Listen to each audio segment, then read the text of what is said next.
pretty early. It's Friday, and I just made myself tea. I realized that I had my breakfast this morning, got organized, and I forgot my tea. I didn't drink it, so I had to like refill it, do it again. But it's okay. That's fine. Do it again. That's why my voice still sounds weird. Still like morning voice. Anyway, I'm doing this on the phone. I don't know if it's a good idea, but it is what it is. Let's see what happens. Let's see how it looks. The final thing, I'm very excited to see. So 2 weeks ago, we've been to the north. I forgot my camera. That's why I took everything on the phone. And so that's why now I'm using the phone for filming, because I want it to be fully filmed, see what happens. How good is the phone compared to the camera? Yeah, so we've been to the north. We had a wedding we needed to attend to, and we had a lot of fun. And so it was Friday night, and it was in the north, which means like around a 2 hours drive. So we thought, no way, I'm gonna have a 2 hours drive forwards and backwards to and back from the wedding at the same day. So we decided to like Airbnb a place in the area, and we decided on a place in Rosh Pina, which is a pretty cool place. Like when we decided on Rosh Pina, we were like, yeah, we'll get a place in Rosh Pina, we'll walk around, and then on Saturday we'll just like travel around the area. What literally happened was we went to the wedding, we did not have time to wander around Rosh Pina, and then we were like, no, we didn't bring the camera, that's horrible, how can we take pictures of amazing stuff, we need to zoom and everything, and the phone can't do it. So we were like, okay, let's just like wander around Rosh Pina, we'll see what happens. So Saturday morning, we found this like little coffee place. It was like a coffee cart place. I don't know if it's something that happens in other places in the world, but in Israel, there's a lot of like little trucks and carts that sell like basically coffee place stuff. So coffee, tea, warm drinks, maybe some cold drinks and pastries, sandwiches, and like nice stuff. So we went there. You guys, we did not realize that going in Rosh Pina means literally walking up a hill the whole time. So I came with like sandals, which is fine, I can do it. But after my little incident of getting super anemic, had to go up a hill, super steep hill, all the way to the top of the hill, and be like, doing it so quickly because we're so hungry. We did it in the morning at 9 o'clock in the morning. We were like super hungry. We didn't drink anything. There was nothing in the Airbnb that we like had with us, so we had to go straight there to have food and drinks and anything else. So I mean, that was urgent. Like urgency was key there, so we had to go fast. And I'm like, no, I can't do it, I can't breathe. We ended up getting there. I was almost fainting at some point. We were like, okay, maybe we should sit. But I was like, no, it's 100 meters away and we're there and we get their coffee. So we did it. We reached the coffee place and it was pretty good. It was a cute little corner of a, tiny forest thing. When I say forest in Israel, we don't really have huge forests, but it's like a little garden. In between the trees, and it was so cute, very unique and special. And we ended up having Alec had coffee, and we both had like croissant with like butter and jam, I think. Super yummy, super good, very, very good. What do you think of that mug handle? It's very convenient, isn't it? Oh, my coffee might fall out of my hand because I can't grip it correctly. Whoever invented this mug handle should go to hell.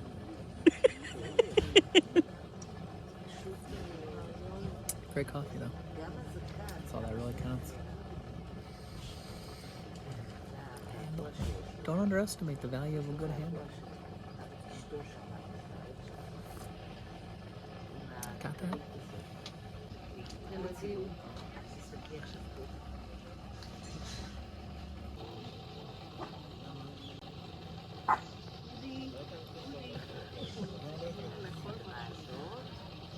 Randomly, there was a rooster like in the coffee area.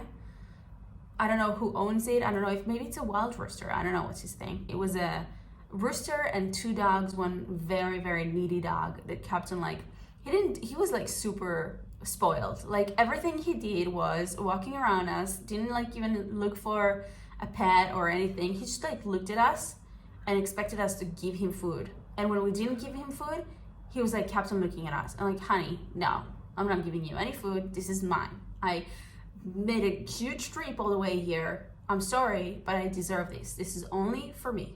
So we didn't share it with the dog. He was also like a little bit of a brat. So he didn't deserve that. Anyway, great food. We kept on going. Rosh Pina is like very nice. So you have like the town itself, and then at the top is like the old part of the town where you can like enjoy the real original Rosh Pina. So our first visit was to a place that we really didn't, I mean, we didn't know where we're getting into, but we saw this, I don't know, he was like a nice guy, like wearing clothes as if we're in the 1800s, and I was like, this is an interesting guy. I bet you like he's a guide or something. So we went in and he was the person who like explained everything about this place. So we were basically the two people there. It was like a very random, quiet Saturday morning. So he explained everything to us in English. It was very interesting. It was the house of Gideon Meir, or Gidon Meir. He was a doctor the British government sent to Israel to understand malaria. So Israel, before it was Israel, in the beginning, the end of the 1800s and the beginning of the 1900s, before Israel existed, there's a lot of people who died from malaria. No one really understood the reason for it, and how it happened and how it's treated, or how to treat it. And a lot of people died from it. So they sent Dr. Meir to Rosh Pina to research the sickness and understand more and maybe find a solution to it. At the time, they thought that malaria goes through air. This doctor is like a super crazy man. He like understood so much. He understood that actually the reason for that is, after researching, of course, that the reason for that is actually mosquitoes. The mosquitoes transfer through our bloods from one blood to another, the malaria, and so makes everyone sick. So you have to stop the mosquitoes. And he also invented a way to extinguish them from your area. Some material that you can spread around and it actually like shoot away the mosquitoes or kill the mosquitoes in your area. And so you're safe from malaria. And each person had to like care for himself, but that idea of the doctor was so smart, it saved people. What's amazing to me is to understand better the sickness. He literally made himself and his wife get sick in malaria on purpose to understand better and to research better the sickness, which is amazing.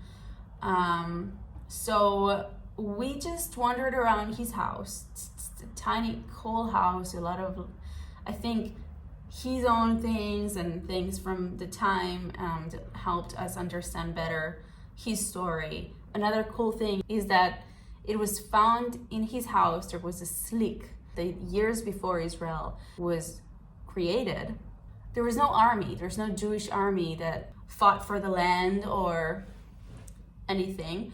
So there was little groups of people who actually cared so much for Israel to having a country, so they created their own army kind of thing. So there was the Haganah and there was the Etzel and all of those. I'm pretty sure, let's just like put it in a little thing before we continue. I'm pretty sure I can explain it so much better. If you want me to explain it so much better, I would love to research it in English. I know the stories, I just don't know how to transfer it to English in the best way. So if you want me to explain more about these, I would love to do some research, maybe bring in Alec to explain better in English the whole story. But basically, slick is if you were part of one of those groups. Dr. Omer was part of Hahagana, and he had a slick in his house.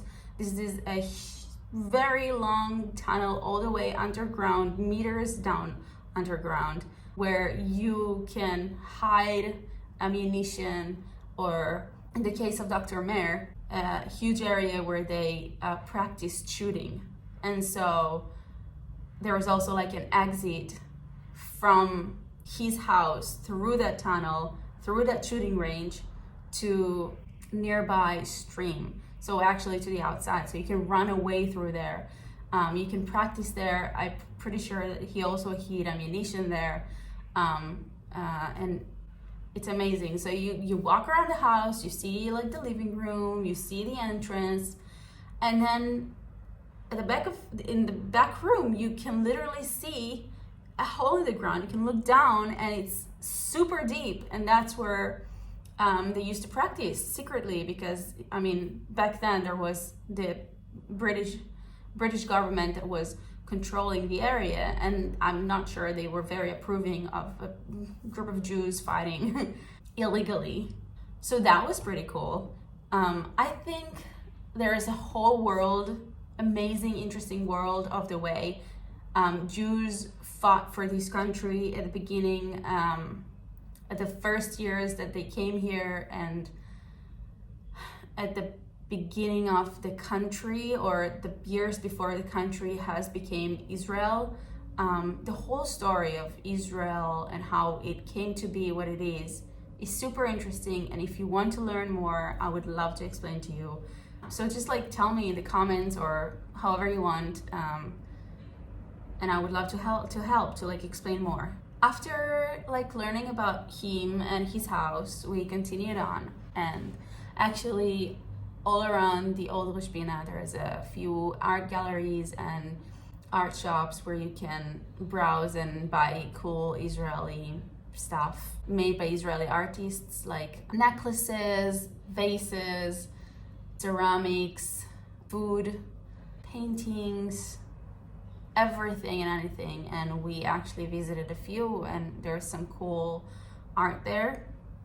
Alec actually got some spreads, or well, he'll explain about it later.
To the top of the hill, where you can literally see amazing views of all of the north opening up to you. I'm pretty sure you can even see all the way to Lebanon or Syria, I'm not sure, but it's I think it was Lebanon, and it was so beautiful. What did you get there? Have here some date, honey, and mustard sauce. Oh. Freshly made from a nearby kibbutz. Mm-hmm. Smells like Dayton mustard. Good. Tastes like Dayton mustard. Good. And then we got here a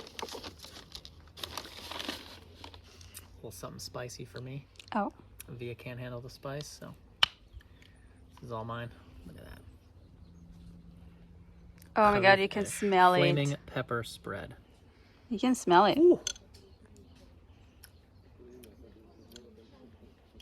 Lives up to the name. Wow, it's hot. Very hot. Beautiful color. Excited to make stuff with it? Very. Not sure what I'm going to do with it yet. I think it could go on some fish, maybe. Some chicken. Definitely.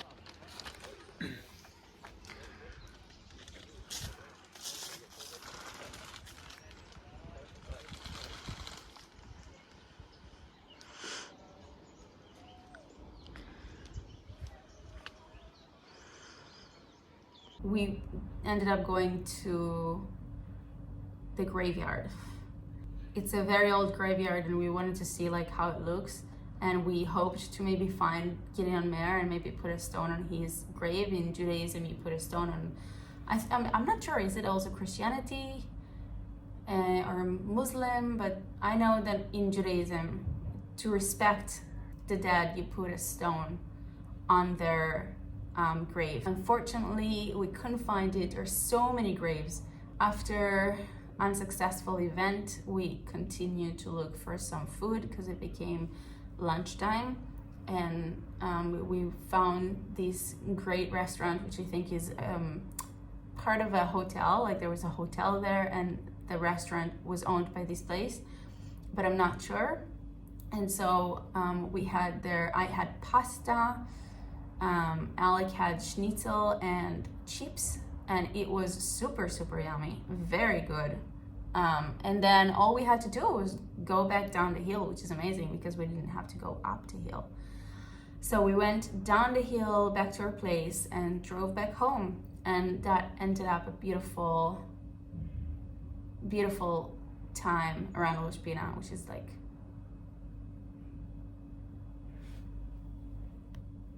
oh shit. Rosh Pina! Rosh Pina!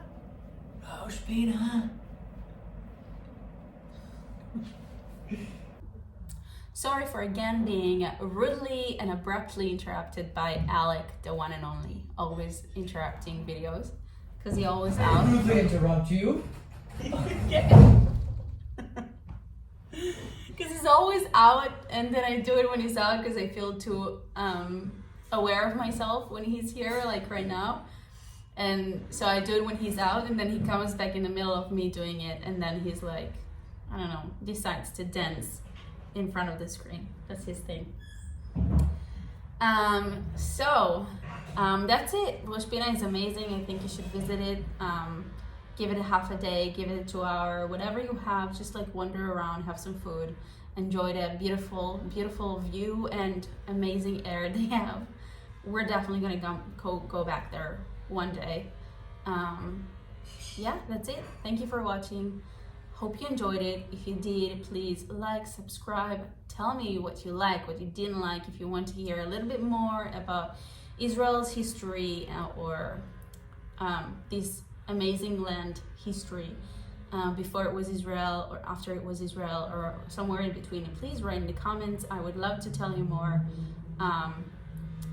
give you more information, hopefully in better English. Maybe bring in Alec to tell you more about Israel. And yeah, that's it.